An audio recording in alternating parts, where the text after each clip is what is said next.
Armory was really nothing, but most of the time, the weapons that we had in those days at 03 Springfield were single shot. We're not going to shoot too many planes down with a single shot weapon anyway.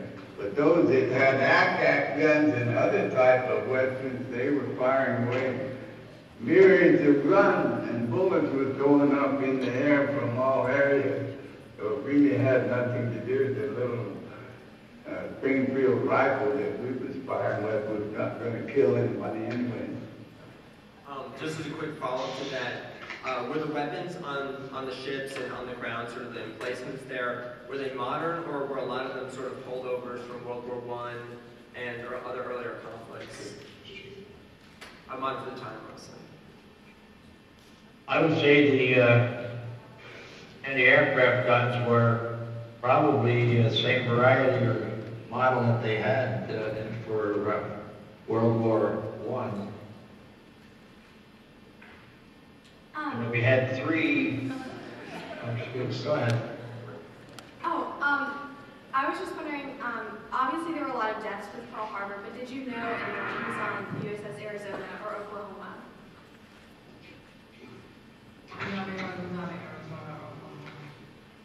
Not at that time, but my almost next door neighbor, who lives about a half a block from me, was a cook on the Oklahoma. He's a small man, so he was able to squeeze through a rather small opening and escaped from the ship that way. That's right, yeah.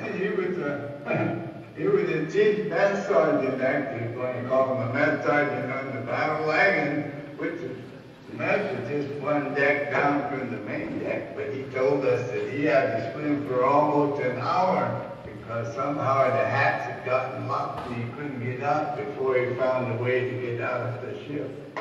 So he's about the only one that we knew. We had a couple other people on the other battle wagons that they tell their stories also.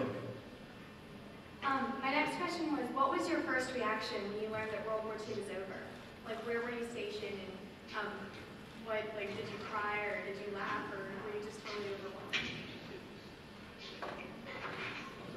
I was visiting a friend in Atlantic City, New Jersey, when we heard that they had dropped the bomb.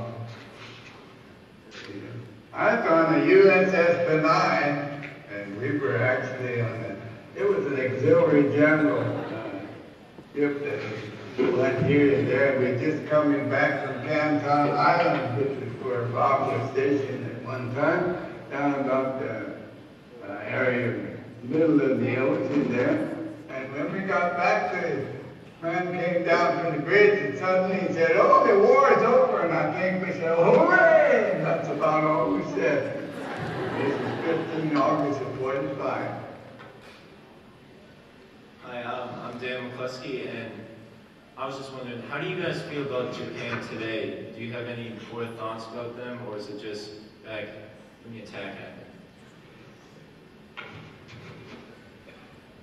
I have many friends who are Japanese now today, and I have a good one that lives at my home and cooks for me. I do the dishes though. Well, you have to remember that back in 41, there's about 45 or 46% of the Japanese on the island. But they were actually Americans of Japanese ancestry. So you worked with them, you played with them, you went to school with them, you ate with them. So it's very difficult to hate them. Even a whole bunch of them, as you probably remember, started up the 100th Battalion and 442nd Regiment, and they went to Italy and was one of the most decorated units there. So actually it was very difficult to hate the Japanese. Hate comes in your head up here. Normally, if you're fighting a war, it's people 17 to 20, 40 years old. You're doing the work because somebody tells you what to do. The other people are doing the same thing, and so it becomes survival. not really for hate. Only hate develops if you have somebody close to you in your immediate organization or one of your family gets killed or wounded. Then you develop a hate. Otherwise, it's just a matter of survival. Kill or be killed. Thank you.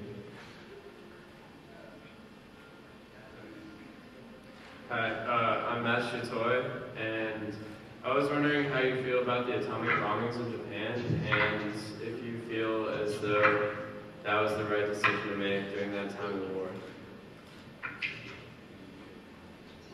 Dropping the atomic bomb 2 times killed a lot of people, but it also saved millions of lives, both Army, or both the American, or you might say the Allies, and the Japanese themselves, because they were prepared to defend their homeland to the last man, woman, or child. It saved millions of lives. It's like the type of tenacious people, Japanese, that with the war, but it just kept going on until they got what they wanted to get. And so they always said, we said that, oh, they downed us in a sneak attack, but that's not the way of the Japanese. The old samurai in the olden days always sent their troops out and said, we're going to meet you in the middle and the best man wins. So they never figured that it was a sneak attack. They always said, well, we dropped 2 bombs over there in Japan. Great disaster happened. But we dropped the notes down with the plane and told them we were coming. So they didn't pay any attention to it. They probably got killed. So you could also say, if you really wanted to, maybe we made a sneak attack on them. But we let them know in advance. So we didn't figure there was any sneak attack. But The Japanese that bombed Pearl Harbor did not consider it a sneak attack, or they were under the impression that war had been declared approximately 1/2 hour before the first bomb fell. That would have been the case had the Japanese embassy presented the ultimatum or the 14th point to the Secretary of State at the prescribed time. 1 o'clock, I believe, was supposed to be the identical or the exact time for it to be presented, which would have been a ½ hour before the attack started. So they were actually bombing us, thinking that war had been declared. And it's been proven, or we have heard from some of the pilots that have visited Pearl Harbor, that once they learned that the war had not been declared, they felt they had done a dishonorable deed. Therefore, they'll accept the word and skip it back. Thank you.